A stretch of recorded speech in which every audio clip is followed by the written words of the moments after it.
اور پھر اس حافظ قرآن، اس قرآن کے پڑھنے والے کے والدین کو اللہ رب العزت انتہائی قیمتی لباس پہنائے گا،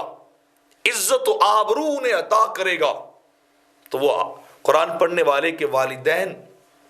اللہ کی بارگاہ میں عرض کریں گے، باری تعالیٰ ہمارے اعمال تو ایسے نہ تھے، ہماری زندگی تو اس نتیجے اور انعام کے لائق نہ تھی، اتنے انعام کے لائق، اس اعزاز و اکرام کے لائق ہماری لائف اور ہماری زندگی تو نہ تھی، تو شاید کہیں بھول تو نہیں ہوگی۔ تو اس وقت اللہ کی بارگاہ سے جواب ملے گا، ہاں میں جانتا ہوں کہ تمہاری زندگی اس لائق نہیں تھی، لیکن آج جو عزت تمہیں مل رہی ہے نا،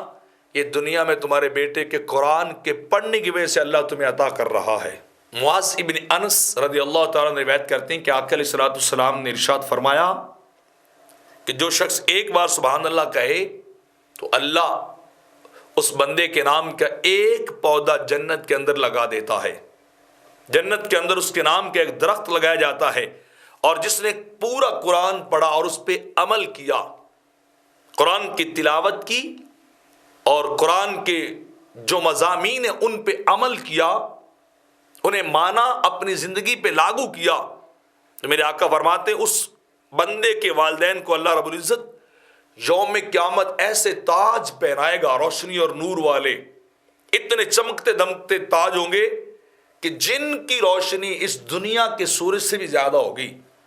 اس کی روشنی کم ہوگی، اور وہ قرآن پڑھنے والے، قرآن پہ عمل کرنے والے